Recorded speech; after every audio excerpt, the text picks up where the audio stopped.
പ്രഭാഷകൻ 18-ാം അധ്യായം. ദൈവത്തിന്റെ മഹത്വം. എന്നേക്കും ജീവിക്കുന്നവൻ പ്രപഞ്ചം സൃഷ്ടിച്ചു. കർത്താവ് മാത്രമാണ് നീതിമാൻ. അവിടുത്തെ പ്രവൃത്തി വിളംബരം ചെയ്യാൻ പോരുന്ന ശക്തി ആർക്കും നൽകപ്പെട്ടിട്ടില്ല. അവിടുത്തെ മഹത്തായ പ്രവൃത്തികൾ അളക്കാൻ ആർക്കു കഴിയും?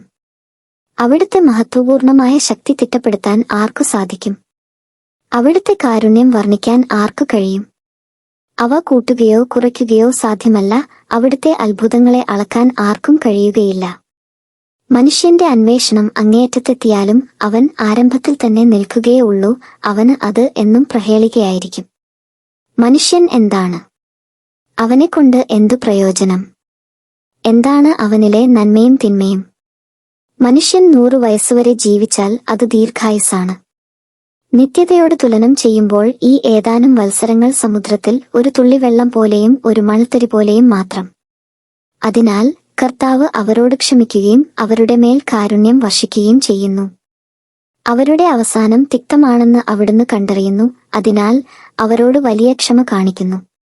മനുഷ്യന്റെ സഹതാപം അയൽക്കാരോടാണ്, എന്നാൽ കർത്താവ് സകല ജീവജാലങ്ങളോടും ആർദ്രത കാണിക്കുന്നു. അവിടുന്ന് അവരെ ശാസിക്കുന്നു, അവർക്ക് ശിക്ഷണവും പ്രബോധനവും നൽകുന്നു. ഇടയൻ ആടുകളെ എന്നപോലെ അവരെ തിരിച്ചു കൊണ്ടുവരികയും ചെയ്യുന്നു. തന്റെ നീതിവിധികളിൽ താൽപര്യമുള്ളവരോടും തന്റെ ശിക്ഷണം സ്വീകരിക്കുന്നവരോടും അവിടുന്ന് ആർദ്രത കാണിക്കുന്നു. വിവേകം. മകനെ, നിന്റെ സൽപ്രവൃത്തികളിൽ നിന്ദ കലർത്തരുത്.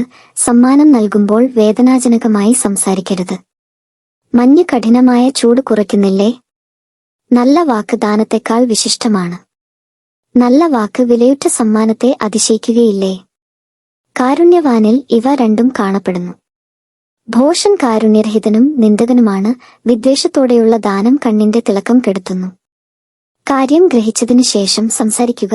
രോഗം പിടിപെടുന്നതിനു മുമ്പ് ആരോഗ്യത്തെക്കുറിച്ചു ചിന്തിക്കുക. ന്യായവിധിക്ക് മുമ്പ് നിന്നെ തന്നെ പരിശോധിക്കുക. വിധിവേളയിൽ നിനക്ക് മാപ്പു ലഭിക്കും. വീഴും മുമ്പ് വിനീതനാവുക. പാപം ചെയ്തു പോകും മുമ്പ് പിന്തിരിയുക. നേർച്ച യഥാകാലം നിറവേറ്റുന്നതിൽ നിന്ന് ഒന്നും നിന്നെ തടസ്സപ്പെടുത്താതിരിക്കട്ടെ. അത് നിറവേറ്റുവാൻ മരണം വരെ കാത്തിരിക്കരുത്. നേർച്ച നേരുന്നതിനു മുമ്പ് നന്നായി ചിന്തിക്കുക. കർത്താവിനെ പരീക്ഷിക്കുന്നവനെ പോലെ ആകരുത്. മരണദിനത്തിൽ നിനക്ക് നേരിടേണ്ട അവിടുത്തെ കോപത്തെക്കുറിച്ചും അവിടുന്ന് മുഖം തിരിച്ചുകളയുന്ന പ്രതികാര നിമിഷത്തെക്കുറിച്ചും ചിന്തിക്കുക. സമൃദ്ധിയുടെ കാലത്ത് വിശപ്പിനെക്കുറിച്ചും സമ്പത്തുകാലത്ത് ദാരിദ്ര്യത്തെയും വെറുതെയും കുറിച്ചും ചിന്തിക്കുക. പ്രഭാതം മുതൽ പ്രദോഷം വരെ അവസ്ഥാഭേദം വന്നുകൊണ്ടിരിക്കുന്നു. കർത്താവിന്റെ മുമ്പിൽ എല്ലാ വസ്തുക്കളും അതിവേഗം ചരിക്കുന്നു. ബുദ്ധിമാൻ എല്ലാ കാര്യങ്ങളിലും ശ്രദ്ധാലുവായിരിക്കും. പാപത്തിന്റെ നാളുകളിൽ ദുഷ്പ്രവൃത്തികൾക്കെതിരെ അവൻ ജാഗരൂകത പുലർത്തും. ബുദ്ധിമാൻ ജ്ഞാനത്തെ അറിയുന്നു. അവളെ കണ്ടെത്തുന്നവനെ അവൻ പുകഴ്ത്തുകയും ചെയ്യും. ജ്ഞാനത്തിന്റെ വചസ്സുകൾ ഗ്രഹിക്കുന്നവൻ പാണ്ഡിത്യം നേടും. അവൻ സൂക്തങ്ങൾ അവസരോചിതമായി മൊഴിയും. ആത്മസംയമനം.